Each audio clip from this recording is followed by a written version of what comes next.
Hello bachon, let's see this question.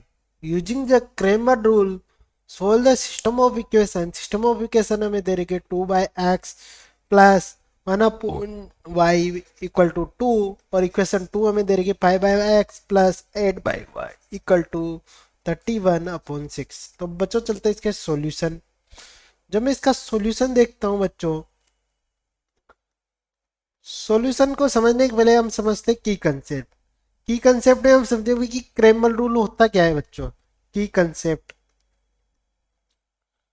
की concept, जब बच्चों मैं इसका की कंसेप्ट समझता हूँ कि मुझे अगर दो इक्वेशन ए एक्स, दो linear equation b one y c one equal to a two x plus b two y equal to c, दो लीनियर इक्वेशन दे रखे हो तो यहाँ मेरी एक्स की वैल्यू होती है और डी एक्स अपॉन डी के, और y की वैल्यू होती है मेरी डी वाई अपॉन डी के इक्वल।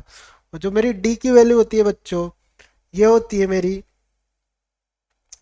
यहाँ से मेरी अगर मैं d की वैल्यू लिखूं तो ये होती है बच्चों मेरी डिटर्मिनेंट एक्स वाई के coefficient a1 a2 b1 b2। जो मेरा dx होता है बच्चों वो होता है x के कोफिशिएंट, इधर कांस्टेंट के कोफिशिएंट रिप्लेस कर दो b1 b2। और जो मेरा dy की वैल्यू होती है बच्चों वो इक्वल होती है a1 a2 c1 c2 के। ठीक है, ये मेरा क्रैमर रूल। अब बच्चों हम चलते हैं अपने क्वेश्चन की ओर। क्वेश्चन में मुझे दो इक्वेशन दे रखी है, 2x अपॉन 3y अपॉन 2, और दूसरी इक्वेशन मुझे दे रखी है pi pi by x plus pi upon 31 8। बच्चों मैं अभी इन इक्वेशन को, इस इक्वेशन फॉर्म, तो मैं क्या करता हूँ इसको सोल्व करने के लेट मान लेता हूँ, लेट 1 अपॉन एक्स को मैं कांस्टेंट टी के इक्वल मान लेता हूँ और 1 अपॉन वाई को मैं एक्स के इक्वल मान लेता हूँ। तो यहाँ से जो मेरी ये दो इक्वेशन है वो मेरा बन जाएगा 2t plus 3s equal to 2 और 5t plus 8s equal to 31 upon 6। ये मेरी दो इक्वेशन। अब मैं बच्चों इसको क्रैमर रूल से सोल्व करता हूँ। तो जब मैं यहाँ, तो यहाँ से मेरी, अगर मैं यहाँ से टी की वैल्यू देखूँ तो वो मेरी हो जाएगी D S upon D D T upon D T, और एस की वैल्यू हो जाएगी मेरी डी एस अपॉन डी के बकल। अब बच्चों मुझे डी और डी टी और डी एस के वैल्यू निकाल। जब बच्चों मैं यहाँ डी की वैल्यू निकालूँ तो डिटर्मिनेंट 2 5 3 8।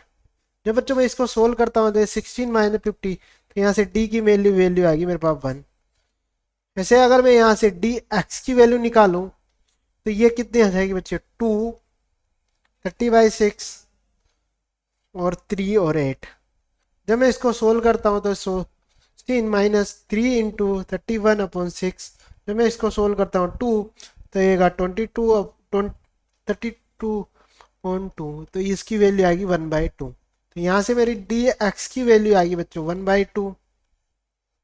ऐसे में अगर डी वाई की वैल्यू निकालो बच्चों यहाँ से तो मेरी क्या आ जाएगी 2 5,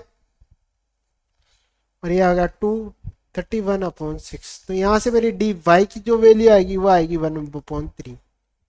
ठीक है, अब मैं अगर टी की वैल्यू यहाँ से निकालो बच्चों तो टी की वैल्यू मेरे पास टी की वैल्यू तो आएगी मेरे पास 1/2, और यहाँ से मेरे एक्स की वैल्यू आएगी बच्चों वो आएगी 1/3।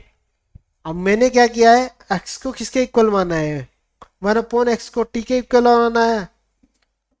यहाँ से बच्चों मैं देखूं तो यहाँ से तो 1/x किसके इक्वल हो गया 1/2 के, तो यहाँ x की वैल्यू तो आएगी 2, और ऐसे मेरे x की, अगर मैं 1/y को मैंने किसके इक्वल माना है, अगर मैं यहाँ चलूँ 1/y किसके इक्वल है, s के इक्वल माना है बच्चों। तो यहाँ से 1/y किसके इक्वल है, s के इक्वल, यहाँ 1/y 1/3, तो यहाँ से y की वैल्यू मेरे पास 3 आ गई।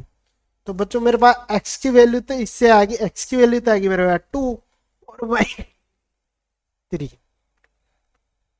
तो बच्चों ये हमारा आंसर हो गया, हमें x और y की वैल्यू निकालनी थी। तो I hope you understood very well, best of luck.